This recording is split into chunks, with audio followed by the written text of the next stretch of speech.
lo que hacen los centros de inseminación o los vendedores de semen, particularmente en bovinos de leche, por ahí en bovinos de carne no se da tanto, es que los reproductores que tienen una precisión baja los ponen en un precio muy accesible, ¿sí? Entonces hacen que tienten al productor a utilizar ese tipo de semen o toros que tienen DEPs muy prometedoras, ¿sí? Pero la precisión todavía es baja. Y eso tiene dos consecuencias, digamos, esto que les cuento de tener un precio accesible. Por un lado, como les dije, tiento al productor a que los utilice, ¿sí? Y por otro lado, hago que rápidamente ese reproductor se utilice. ¿Y qué va a radicar esto? Es que yo rápidamente obtengo información de ese reproductor, ¿sí? Y incremento las precisiones.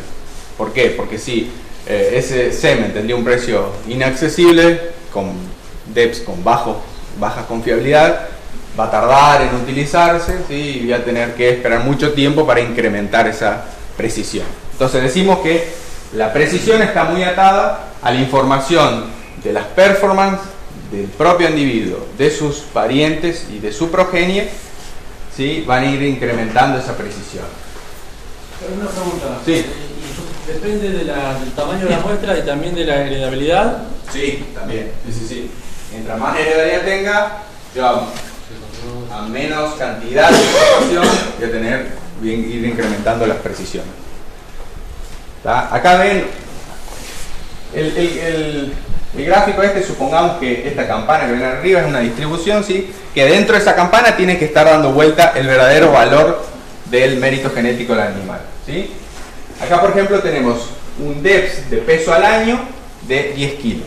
Y tenemos dos toros, el mismo toro en diferentes tiempos, pero tenemos uno con una precisión del 20% arriba y abajo uno con el 80% de precisión. Y fíjense que, si bien el DEPS es el mismo, es 10 kilos, ¿sí? Es porque en este caso, la precisión del 20%, decimos que es más probable que ese valor se encuentre en el promedio de los 10 kilos, ¿sí? Que es esta mitad de la distribución, ¿tá? Pero en realidad, si hacemos las cuentas, y créanme que están bien, si hacemos las cuentas con un 20% de probabilidad, el verdadero valor genético, ¿sí? Se encuentra en este rango de valores, entre 5.2 y 14.8. Es decir, que si yo decido utilizar ese animal y en realidad el verdadero valor genético estaba acá en 5 kilos, y probablemente tenga menos éxito. Como también podría haberlo utilizado y el verdadero valor estaba en 14, ¿no? Y lo hubiéramos pegado. Es decir, yo en ese rango es como una ventana de riesgo que tengo, ¿sí? Cuando la precisión se incrementa por incorporar mayor información del reproductor, esa ventanita se va achicando, ¿sí?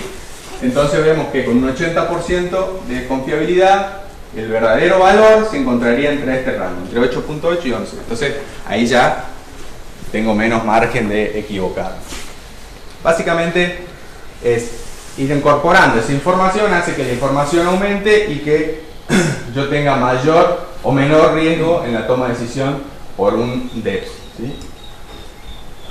Entonces, otra cosa que debo mencionar es que a medida que van aumentando las fuentes de información, ya sea propia, de su descendencia, de sus parientes, probablemente las DEPS vayan cambiando, es decir, las DEPS no son valores fijos. Por ejemplo, fíjense, esto es un toro X, ¿sí?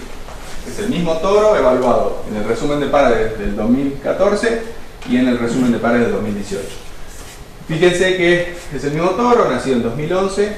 En el primer caso, en 2014, tenía 14 crías evaluadas en un solo rodeo, y en el 2018 ya tengo 668 crías evaluadas en 44 rodeos, ¿sí? Y fíjense, por ejemplo, que obviamente los valores de precisiones, son los numeritos de acá abajo, fueron cambiando, se incrementaron hacia el 2018 de manera significativa, y a su vez los valores de DEPS también fueron cambiando, y cambian en diferente proporción, no es lo mismo para todos los caracteres, ¿sí? Fíjense que, por ejemplo, en lo que es peso al nacer ya partía de una precisión bastante alta y no ha cambiado demasiado el DEPS, pero por ejemplo en peso final estábamos en 14.5 y pasamos a más 21 con una confiabilidad del 94%.